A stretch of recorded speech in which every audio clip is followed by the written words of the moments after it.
Saya sudah percayalah bahwa bangsa ini bangsa yang optimis. Tadi Ibu Menteri bilang hasbunallah wa ni'mal wakil, bahwa pada akhirnya kita akan kembali kepada kekuatan Allah Subhanahu wa taala.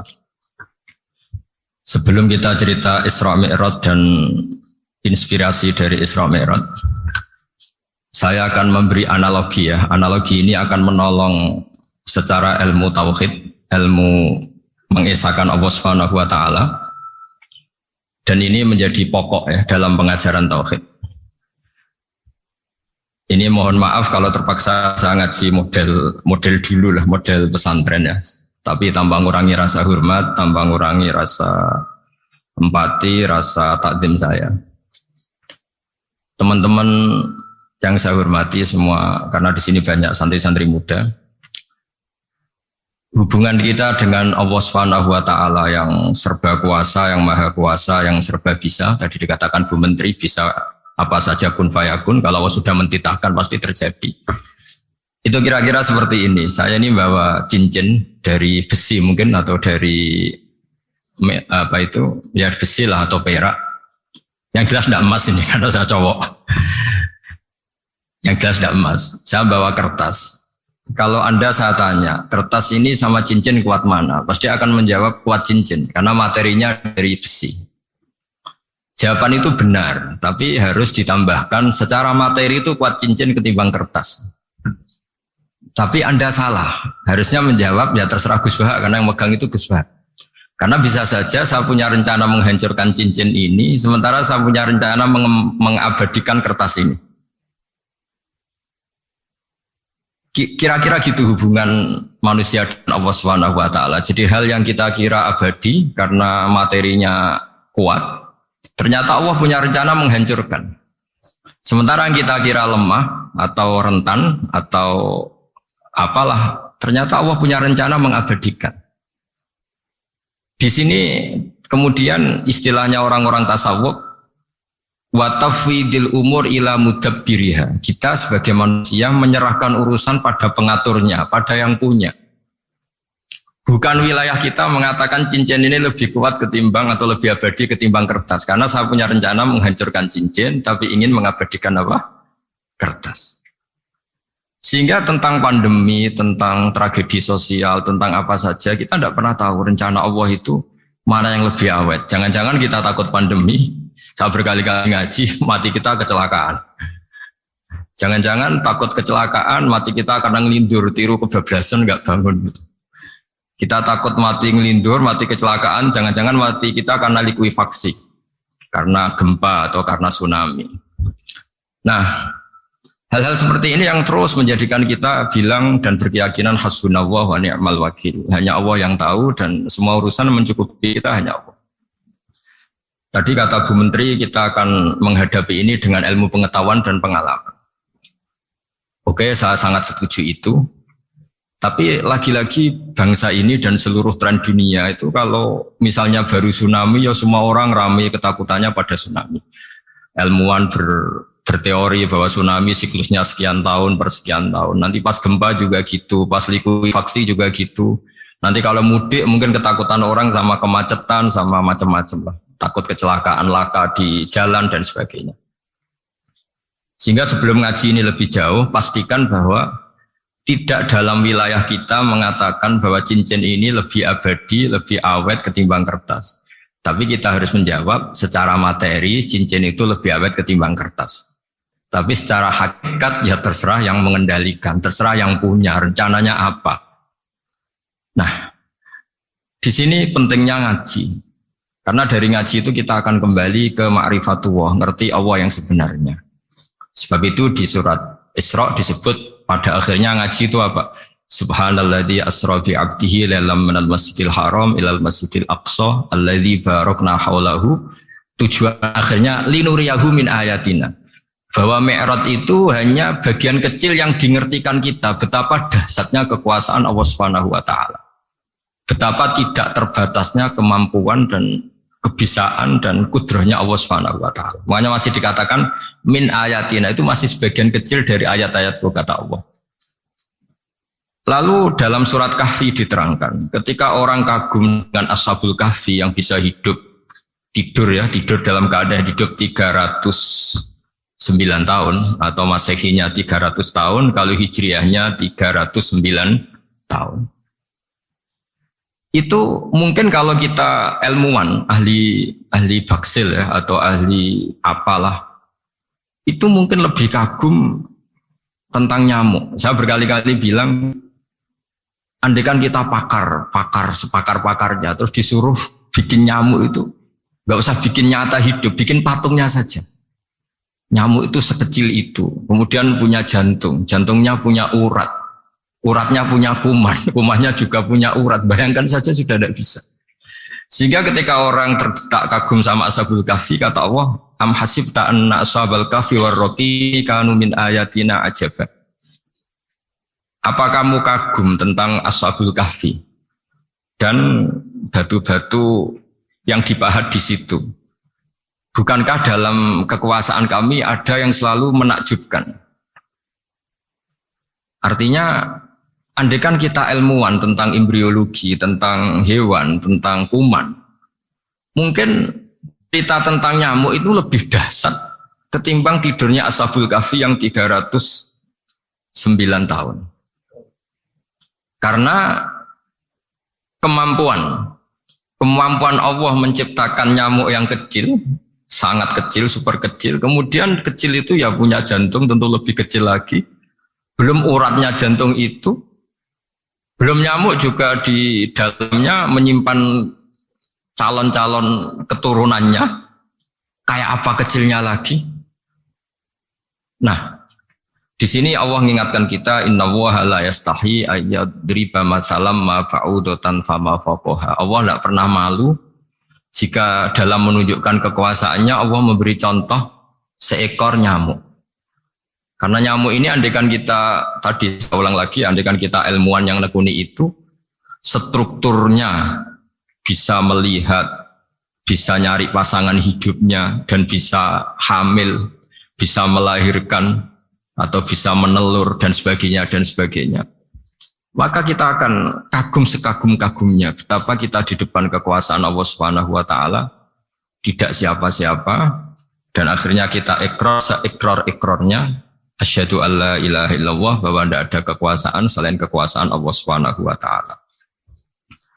Lalu kenapa nyamuk itu tidak menjadi perhatian publik? Ternyata kita dibodohkan oleh kepentingan kita sendiri. Karena dari awal kita menganggap nyamuk itu problem, penyakit.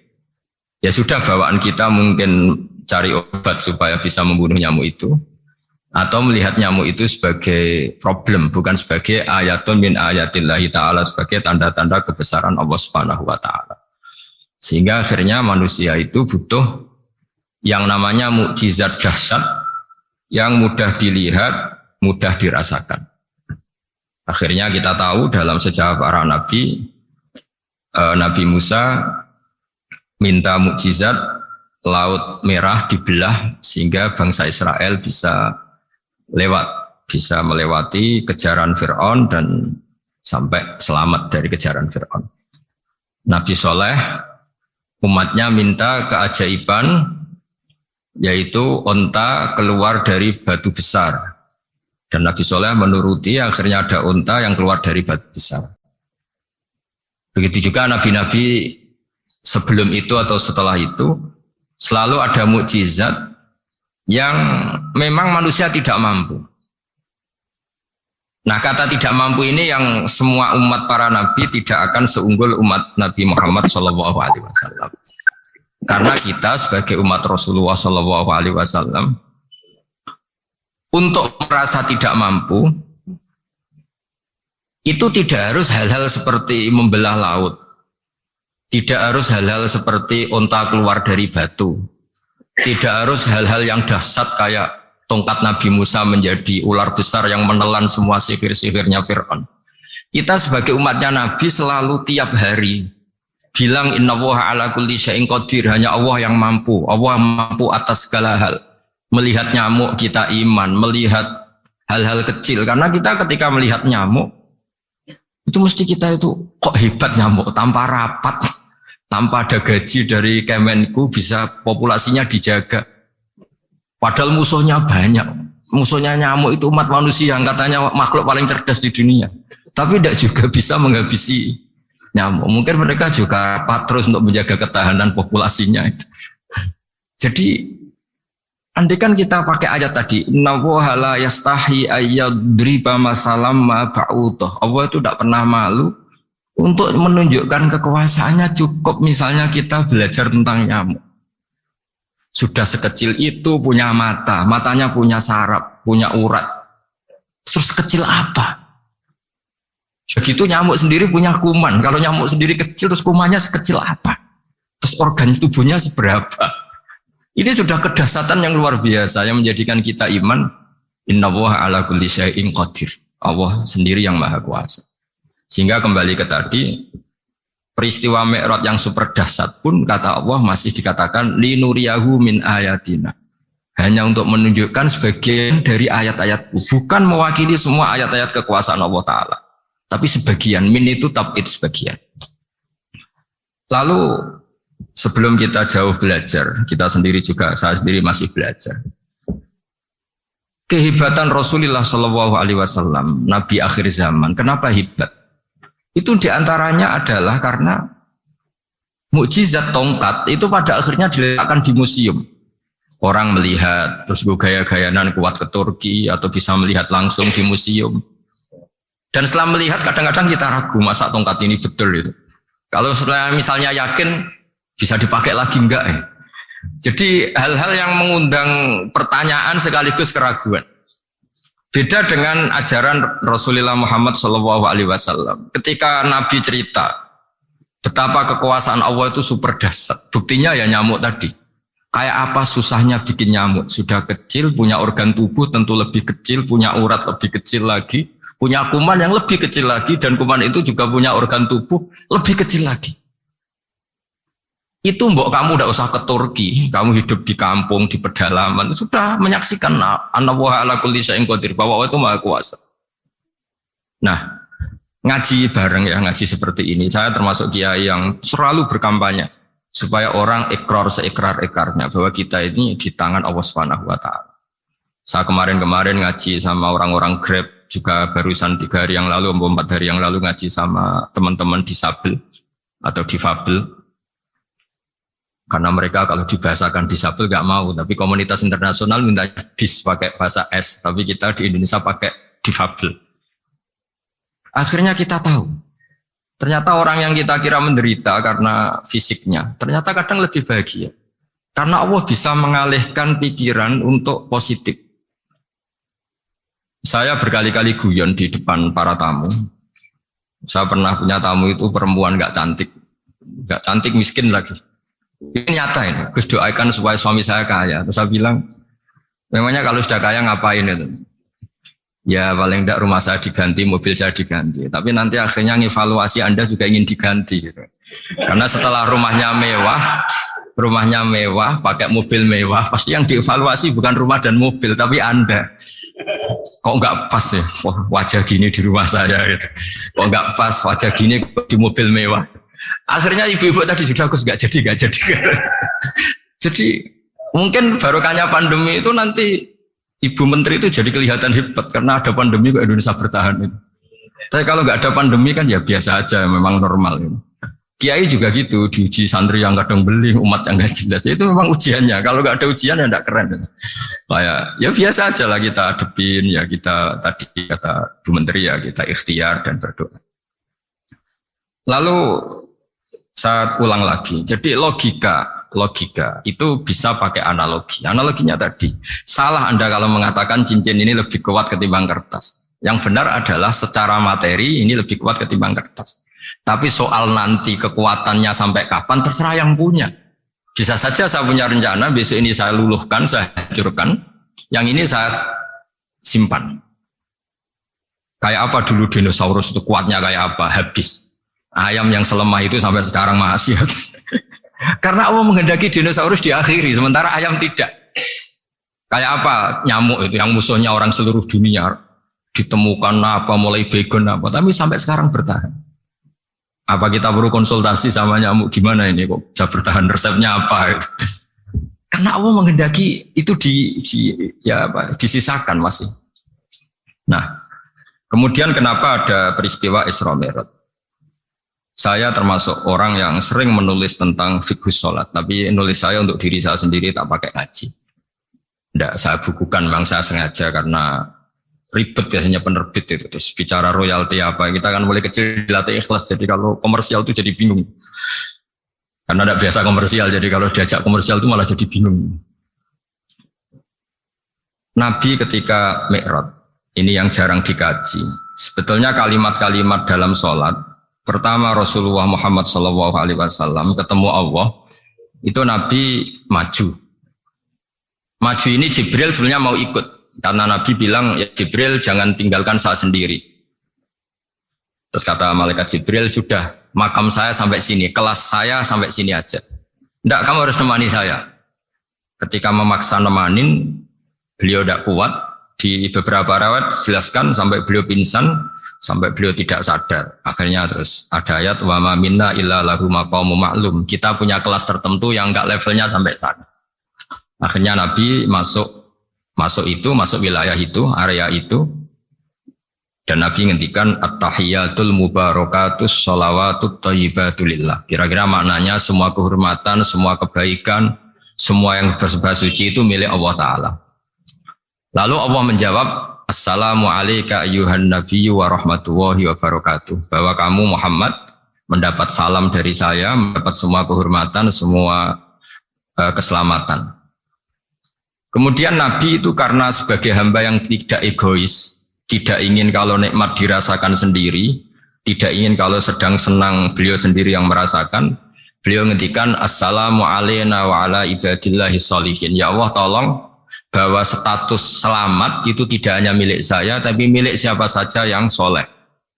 Soleh itu ya sesuai kelas masing-masing. Setelah itu para malaikat melihat kebaikan Nabi yang seperti ini, melihat mentalnya atau keinginannya yang luar biasa untuk baik kepada semua orang, wa ala ibadillahi sholihin. Terus malaikat saat itu rame-rame bersaksi asyhadu alla ilaha illallah wa asyhadu anna muhammadar rasulullah. Catatannya apa di sini? Bahwa ternyata kesaksian tentang syahadat itu dimulai rasa tidak egois. Merasa bahwa rahmat ini harus dirasakan semua orang. Wa ma arsalnaka illa rahmatan lil alamin. Jadi rahmat ini harus dirasakan banyak orang. Kita tahu misalnya Islam melarang narkoba misalnya. Memang narkoba itu mengganggu. Hampir semua kecelakaan rata-rata faktor supir itu narkoba. Begitu juga pembunuhan yang sadis, rata-rata efek dari pengaruh narkoba. Sehingga Islam keras sekali tentang narkoba. Dan alhamdulillah di Indonesia ditangani BNN yang sangat serius melawan narkoba. Nah, keputusan Islam melarang narkoba itu keputusan yang luar biasa, yang menjadi berkah bagi semua. Begitu juga keputusan Islam tentang melarang zina, melarang perbudakan, melarang penipuan. Dan Islam mendukung misalnya gerakan nikah, gerakan adil, gerakan keseimbangan dan kemanusiaan. Sehingga agama ini akan dinikmati siapa saja karena ajarannya. Lalu agama ini bisa nikmat, itu solusinya gampang menurut Rasulullah, yaitu sholat. Nabi itu kalau pusing menghadapi banyak hal, itu mesti keluar masuk, terus tanya sama istrinya, kapan waktunya sholat? Kapan Bilal datang? Dulu kalau mau waktu sholat, Bilal datang, ngetok pintu Nabi, ya Rasulullah sekarang waktunya sholat. Itu Nabi membahasakan sholat itu unik, ini tentang Mi'raj ya, karena hasilnya ya sholat tadi. Arikhna ya Bilal. Arikhna itu tolonglah bikin nyaman saya dengan sholat. Sebelum kita belajar sholat secara serius, gampang. Kalau kita misalnya menteri atau kita ajudan atau kita apa, kayak apa asiknya kita kalau ngomong-ngomong sama presiden, bercengkrama dengan presiden atau dengan menteri atau dengan kiai, dengan atasan. Sholat itu media di mana kita asik dengan Allah Ta'ala. Kalau kita bisa asik dengan atasan yang manusia, apalagi ini asik dengan Allah Subhanahu wa ta'ala. Sehingga kita harus malu kalau sholat tidak asik. Kita ketemu orang yang kita hormati saja asik, masa ini ketemu Allah Ta'ala tidak asik. Sehingga dulu bawaannya orang dulu itu kalau sholat untuk tidak cepat itu harus diperintah. Dulu para nabi, para sahabat kalau sholat itu lama-lama. Sehingga sampai nabi yang turun tangan, wahai para sahabatku, kalau kamu jadi imam jangan lama-lama. Karena dulu semua orang itu penikmat sholat. Sehingga untuk tidak lama itu nunggu diperintah. Kalau kamu jadi imam jangan lama-lama, kasihan makmumnya itu. Nah sekarang alhamdulillah tanpa dilarang sudah cepat semua. Ini sudah ada kemajuan, ini sudah maju sekali ini, nggak usah dilarang sudah cepat. Dulu tuh saking asiknya orang sholat untuk supaya agak cepat itu harus ada perintah dari Nabi. Kalau kamu jadi imam jangan lama-lama. Nah kita kalau sedang pas baik lah, pas waras lah kira-kira gitu. Kalau bahasa orang Pantura, saya ini orang Pantura. Jadi kalau ngomong lebih keras, lebih vulgar. Normalnya orang sholat itu tidak bisa ngakhiri. Normalnya, saya ulang lagi, normalnya orang sholat itu tidak bisa ngakhiri karena ketemu zat yang kita cintai. Kita kalau ketemu orang yang kita hormati, yang kita cintai itu nggak bisa ngakhiri. Misalnya mungkin anak muda contohnya ketemu pacar nggak bisa ngakhiri. Kita kangen sama temen jagung nggak bisa ngakhiri karena asik. Nah ini ketemu Allah yang dipuja-puja, dipuji-puji, kemudian cepat ingin ngakhiri. Jadi ini kita agak aneh. Makanya orang sholat itu tidak bisa ngakhiri dan itu normal. Sehingga dulu ketika Sayyidina Umar itu ditikam sama satu benda yang kayak pancing ini. Panah itu kan kayak pancing ya, jadi kalau masuk cepat tapi nariknya susah karena ada grendelnya. Itu tiap ditarik sakit. Dan beliau bilang nanti setelah saya sholat tarik.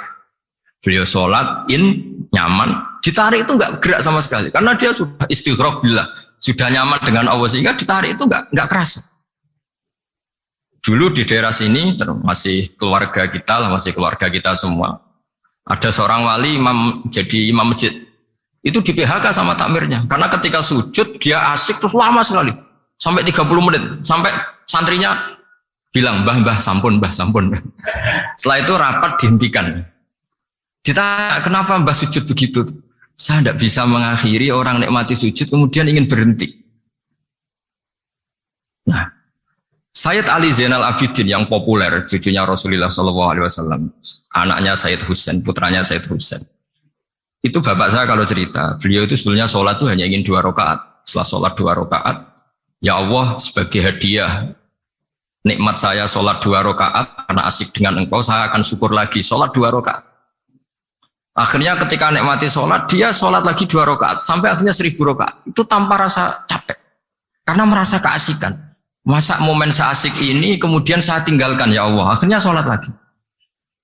Sehingga ada seorang wali ditanya, kamu ingin masuk surga? Tanya, di surga ada sholat enggak? Enggak ada katanya. Wah kalau enggak ada sholat, saya enggak masuk surga. Terus dibilang, ya sholat aja. Terus dia mau masuk surga. Kalau kita akan kebalikan, kita ini masuk surga itu sebetulnya kita ngawur sekali. Ngawurnya adalah, masuk surga, enggak ada sholat lagi, enggak ada puasa lagi. Jadi ini kan kita ini jadi makhluk yang aneh. Jadi kita ini masuk surga senang karena sudah ada kewajiban apa? Sholat. Jadi ini agak aneh. Sesuatu yang menjadikan kita masuk surga, tapi sesuatu yang kita benci setelah masuk surga. Asiklah di surga karena tidak ada sholat. Nah, apapun kondisi kita harus latihan. Harus latihan. Kita entah seberapa kadarnya ingin niru Rasulullah SAW. Ketika ngendikan wa qurratu aini fi sholat, nyamanku, hatiku tentram kalau saya pas sholat. Sehingga tadi sudah saya katakan tadi, dulu itu untuk menghentikan sholat itu susah. Sampai Rasulullah sendiri yang merintahkan, hei para imam kalau sholat jangan lama-lama. Kalau sekarang, andai kan Nabi hidup di zaman sekarang, pasti tidak ada pengumuman itu. Karena semuanya sudah cepat, malah super kilat itu. Ada yang tarawih 20 rakaat hanya berapa? 8 menit dulu. Itu kan 7 menit itu. Nah kalau sampean tanya saya, kenapa sholat begitu asik? Yaitu tadi kita diajari analogi. Analogi itu ya kias. Jika kita bisa asik ngomong sama orang yang kita cintai, bisa orang tua, bisa anak, bisa cucu, itu rasanya mengakhiri itu nggak bisa. Karena bawaannya asik gitu.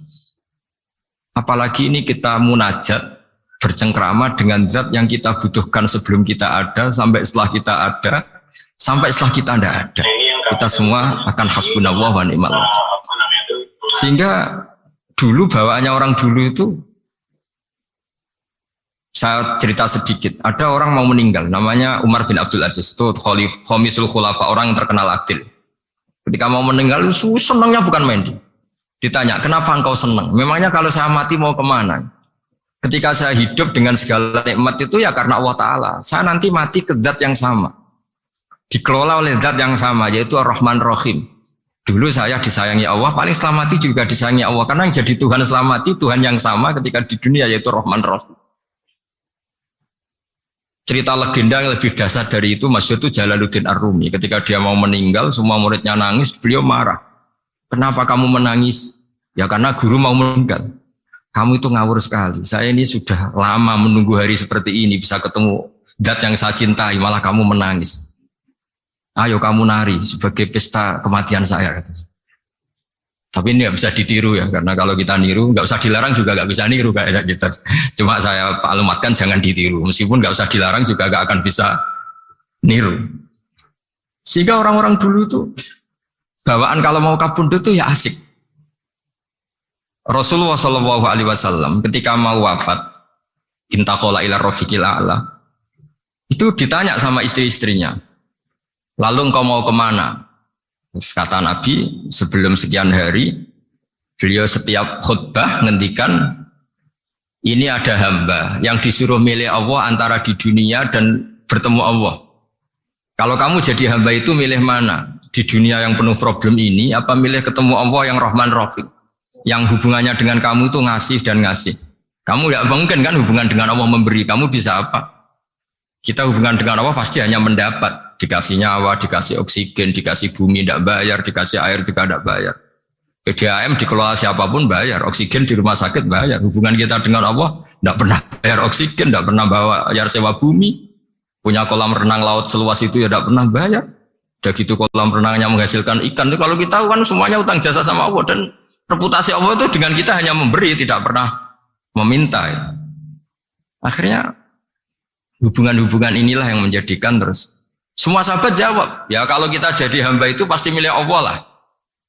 Jadi Nabi itu saking pinternya orang, supaya orang siap dengan keberangkatan beliau itu dibikin satu taksis, satu apa ya, kalau orang Jawa bilang itu dikai persemon, dikai mukaddimah. Supaya orang-orang itu siap kalau Nabi ngendikan. Kalau kamu seorang hamba disuruh ketemu Allah sama hidup di dunia yang fana ini, milih mana? Ya milih ketemu Allah. Ketika akhirnya Rasulullah wafat, ternyata orang itu adalah Rasulullah. Ya akhirnya sahabat bilang, ya iyalah masa dengan kita sama Allah milih ketemu kita, pasti milih ketemu Allah. Nah, sholat itu mi'rajul mu'min. Sholat itu adalah cara seperti itu. Kita manja dengan Allah meskipun dengan segala problem, ketika itidal kita tetap memaklumatkan Rabbana lakal hamdu mil'us samawati wa mil'ul ardi wa mil'u ma syi'ta min syai'in ba'du. Engkau zat yang selalu layak dipuji di langit maupun di bumi. Dan langit bumi ini karena terbatas masih ditambahi wa mil'u ma syi'ta min syai'in ba'du. Dan seluas apa saja engkau kehendaki. Apapun hebatnya langit bumi ini tetap terbatas, ada ruang dan waktu. Makanya ditambahi wa mil umasyik tamin seimbadu, dan segala puji ini memenuhi semua yang engkau kehendaki. Saya berkali-kali bilang kalau hubungan dengan Allah nyaman, caranya gitu. Kalau kita sakit bayar oksigen, kalau kita butuh air bayar PDAM. Allah itu tidak pernah nyuruh kita bayar. Apa saja hubungan dengan Allah. Nah, sholat itu maklumat bahwa kita apapun problemnya, alhamdulillah rabbil alamin. Kita maklumatkan terus bahwa kita bersyukur. Lalu kita Rabbana lakal hamdu. Makanya saya sering kalau disuruh Gus doain supaya pandemi cepat berlalu. Saya ini kan kalau kiai ya. Kiai itu apa ya? Saya pernah di Jogja pas gempa. Ya orang-orang ya susah. Saya ini caranya susah saja sampai tidak tahu, karena bukan karena sombong ya, karena ya mau apa itu. Memang nggak bisa apa-apa kan, kita manusia. Jadi saya mohon sholat ini jadi media yang luar biasa. Jadi di antara makalah Imam Syafi'i paling terkenal itu fasihan idama kana fi dzikri rabbih wa fi ma siwahu kana fin nasi ajama. Orang baik itu orang yang fasih. Fasih itu lantang dan cerdas dan vulgar dan nyaman ketika ngomong tentang Allah. Sholat itu semua hubungan kita ngomong dengan Allah. Misalnya kabira walhamdulillah katsira, hanya engkau yang maha besar ya Allah. Orang yang katanya terkuat di dunia karena presiden superpower misalnya, nyatanya waya mati ya mati. Kalau nggak makan lemes. Jadi orang kita sadar. yang katanya orang terkuat, paling hebat, kalau nggak makan lemes. Artinya ternyata hanya sekuat itu. Dia bisa instruksi seluruh dunia misalnya untuk apa. Ya. Tapi coba apa dia kuat nggak makan 2 hari. Makanya hikmah puasa itu orang tahu. Ternyata makhluk yang paling mulia itu manusia. Kalau nggak makan nasi 1 piring itu ya mati. Berarti hidup nasi sama manusia. Nanti kalau nasi bilang, saya tidak butuh kamu. Tapi kamu butuh saya. Itu habis kita sudah.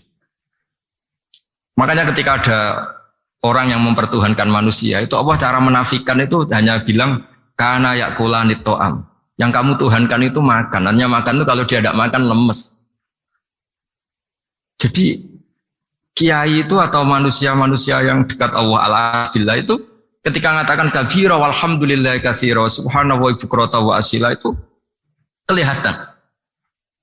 Makanya Quran kalau mencibir kita, falaula in kuntum ghaira madidin tarji'unaha in kuntum shadiqin. Kalau kamu merasa dikjaya, mbok jangan mati, mbok jangan tua. Sudahlah hidup terus. Dikjaya kok mati gak keren. Orang top kok mati itu gak keren. Jadi apa cara gojlek itu ya sudahlah. Kalau kamu hebat jangan mati gitu. Nah, sholat tuh mengingatkan itu terus. Sampai kita bilang inna sholati wa nusuki wa mahyaya wa mamati lillahi rabbil alamin. Gusti, saat ini saya ikrarkan hidupku, matiku semuanya terserah Engkau. Nah, lagi-lagi tadi, ketika kita bilang cincin ini lebih kuat ketimbang kertas, Anda salah. Karena itu hanya secara materi. Kuat tidaknya terserah yang mengendalikan. Karena saya punya rencana menghancurkan cincin ini, besok mau saya lebur, sementara saya mau mengabadikan kertas ini. Nah, disinilah terus kita diajari misalnya di surat Yasin yang populer, Allah itu siapa? Allah itu fasubhanalladzi biyadihi malakutu kulli syai'in, yang mengendalikan semua sesuatu. Makanya sholat itu menjadi penting. Saya sendiri termasuk orang yang jarang imami, ya, saya selalu jadi makmum. Jadi andaikan Mas Zakaria di sini saya juga makmum. Cuma keren saya kayaknya meskipun saya makmum. Karena saya kalau makmum itu bisa ingat Allah terus. Kalau imam itu enggak jaga image. Karena malu kan. Misalnya di masjid kementerian terus sholatnya kok cepet nanti dikira enggak ustadz betulan itu. Kalau ulama ternyata banyak urusan jadi banyak berpikir gitu. Tapi alhamdulillah ini barokahnya ngaji terus apa ya? Ya hasilnya mi'raj itu ya sholat itu. Sholat ini spesial karena tadi saya bayangkan itu di surga gak ada sholat itu ya terus wopo itu gak asik. Itu kalau Imam Ghazali itu membarter kita itu begini. Kalau kamu bangga di kasrotin nisa, pasangan kamu banyak, itu ayat lebih kuat ketimbang Anda karena 1 hari 1 jam bisa berapa kali. Kalau Anda bangga bisa makan itu kerbau itu makannya lebih banyak. Nah, kalau Anda bangga atas pengaruh itu tawon itu, ratu tawon itu pengaruhnya lebih besar ketimbang Anda. Dia diam di rumah tapi anak buahnya loyalnya kayak gitu. Artinya kalau manusia bangga itu apa? Ya dengan sholat tadi ini karena satu ibadah yang enggak tertandingi oleh makhluk yang lain. Apalagi dalam sholat itu ada semua gerakan yang mewakili semua ibadahnya malaikat. Malaikat itu ada yang ibadahnya berdiri terus, ada yang rukuk terus, ada yang sujud terus. Dan sholat itu mewakili semua itu. Juga mewakili sosial, karena setelah sholat kita bilang Assalamualaikum warahmatullahi wabarakatuh, bahwa keselamatan ada di kanan dan kiri. Nah, oke ya, itu sakralnya mi'raj. Tapi di balik mi'raj itu ada hal-hal yang manusiawi. Dan ini yang terjadi di dunia. Ketika Rasulullah melangkai makamnya Nabi Musa, makam itu status, ranking lah kalau dalam bahasa Indonesia itu. Kalau bahasa Indonesia itu ribet, makam itu kuburan. Makanya orang Indonesia sering tanya saya, Gus, makamnya Nabi Ibrahim kok batu? Makam yang dekat Ka'bah itu bukan makam dengan makna kuburan, itu tempat yang dipakai Nabi Ibrahim membangun apa? Ka'bah. Cara Jawa pancatan itu. Nabi Musa itu gak terima, komplain sama Allah. Ya Allah, ini lebih junior ketimbang saya. Kenapa makamnya melangkai saya? Ini tidak fair. Jadi di mana-mana manusia itu kalau disalib junior itu ya tidak terima. Ya ada manusianya. Terus ditanya sama malaikat Jibril, kenapa kamu gak terima? Ini orang Israel, kadang ngira saya ini nabi paling top. Ini kalau sampai konangan saya kalah sama Muhammad tuh malu saya kata. Jadi artinya ya ada sisi manusia. Itu ada kitabnya. Terus Ya tapi memang Nabi Muhammad lebih top ketimbang kamu. Memang dia Nabi pilihan, Sayyidul Awalin wal Akhirin. Oke, kalau saya kalah dengan dia nggak apa-apa. Tapi umatnya jangan ya. Maksudnya umatnya bangsa Israel harus lebih top ketimbang kita. Makanya orang Israel sampai sekarang begitu itu ya memang ada sanatnya, nggak mau kalah. Karena usulnya Nabi Musa memang nggak boleh kalah. Terus kata Allah, ya tidak bisa. Memang yang paling top tetap umatnya Muhammad, bukan umat kamu. Tetap kamu kalah. Sehingga setelah kalah dan menang itu kita terus tidak tahu. Misalnya begini ya, penemu komputer atau penemu mobil sama yang beli mobil itu hebat mana?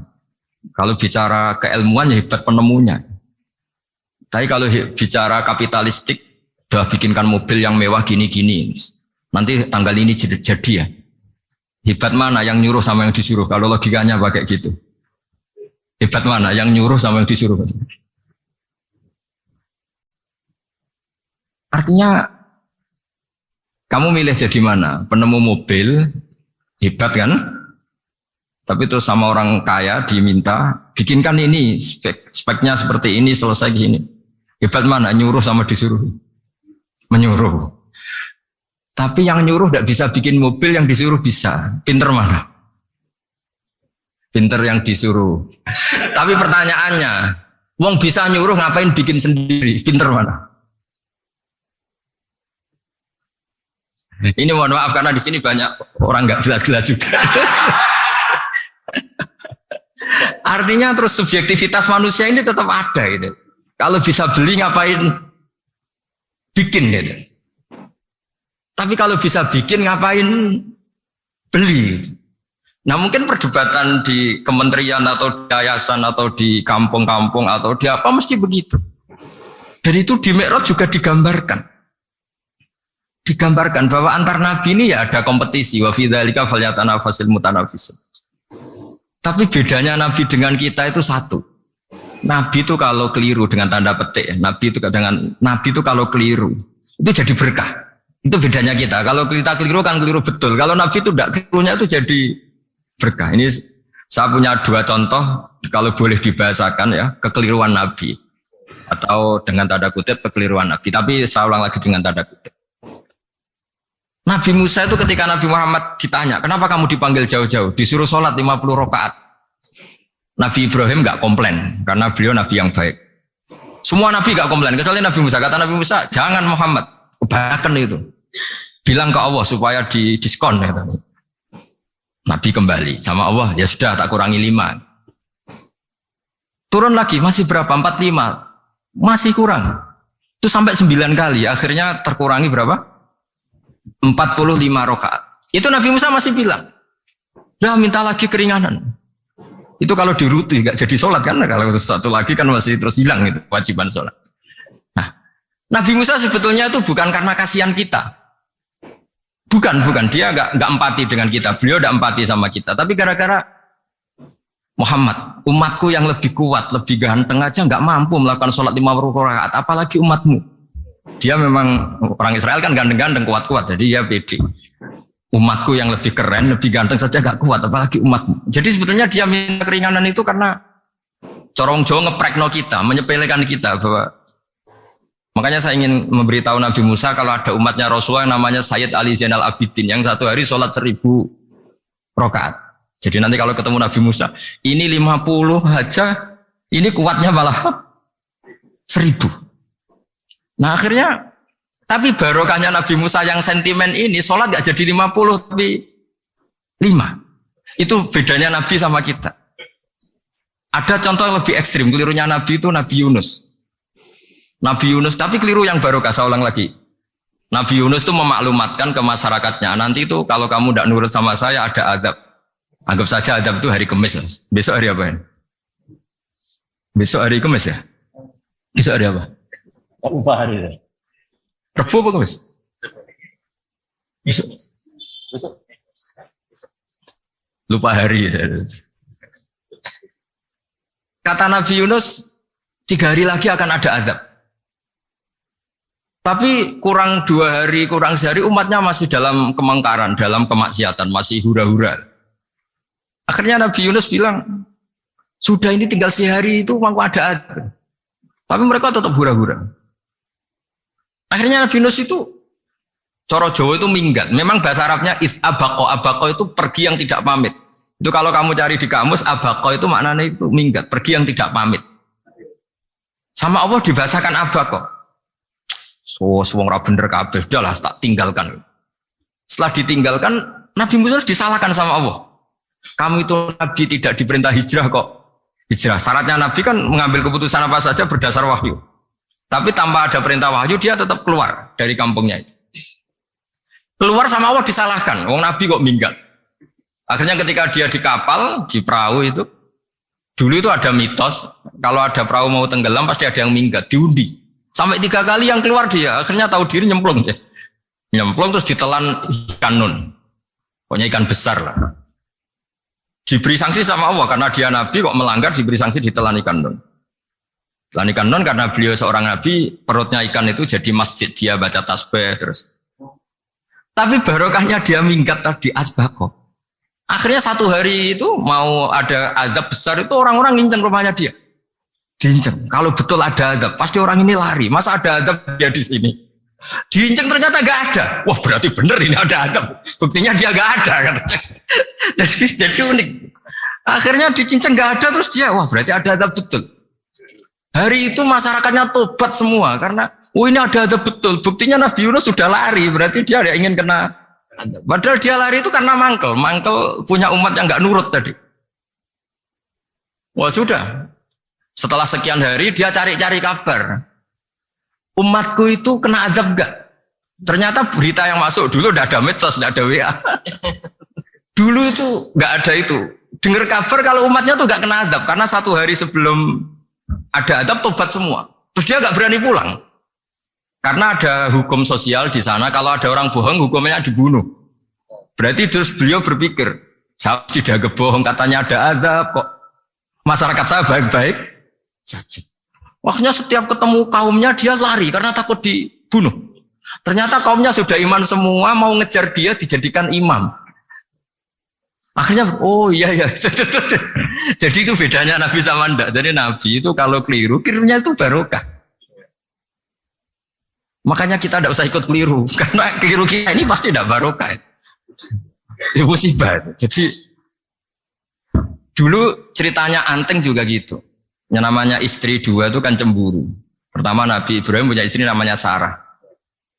Terus lama-lama karena belum punya anak, terus sama Sarah sendiri yang nyuruh supaya nikahi Hajar. Setelah punya anak, cemburu.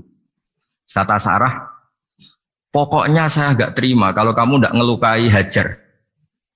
Mulai dulu lelaki itu sudah pinter ngotak-ngatik. Kalau dilukai pipinya nanti tidak cantik. Apa ya, yang penting ngelukai tapi tetap cantik. Terus ada Anteng itu. Anteng itu dulu ceritanya itu, dilukai tapi tambah cantik. Nabi Ibrahim akhirnya melukai. Seneng Sarah karena sudah dilukai. Ternyata barokahnya dilukai itu jadi Anteng yang mempercantik perempuan. Padahal melukai istri itu kan tidak boleh. Tapi ini Nabi, ada saja cara yang dipilihkan Allah untuk ya tadi keliru saja barokah. Itu bedanya Nabi sama kita. Makanya disebut mimbabi hasanatil abrar sayyatul muqarrabin. Jadi Nabi sama seperti Nabi Adam. Nabi Adam itu dilarang Allah nggak boleh makan khuldi. Akhirnya makan terus harus hidup di dunia, terus jadi dunia seperti ini. Tapi itu menjadikan harapan seluruh dunia bahwa Allah itu maha baik. Ketika ada yang diberi sanksi, tetap diminta tobat dan dianjurkan tobat. Dan Allah berjanji setiap yang tobat pasti diterima. Sehingga terus kita sampai sekarang nggak pernah putus asa karena sudah diberi contoh bahwa bapak kita yang pernah salah dijanjikan tobat dan Allah pasti menerima tobat itu.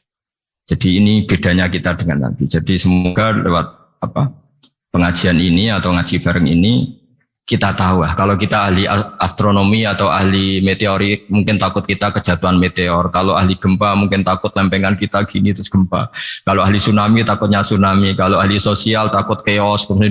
Mungkin yang ahli perbankan takut ras. Jadi kalau nuruti takut itu ya takut lah. Tapi cobalah kita iman lagi. Tadi kata Bu Menteri sudahlah punya hasbunallah wa ni'mal wakil, ya sudah, Indonesia pasti akan baik-baik saja dan kita akan selalu berharap dengan kecerdasan, dengan ikhtiar, tapi kita akan selalu berdoa kepada Allah Subhanahu wa taala.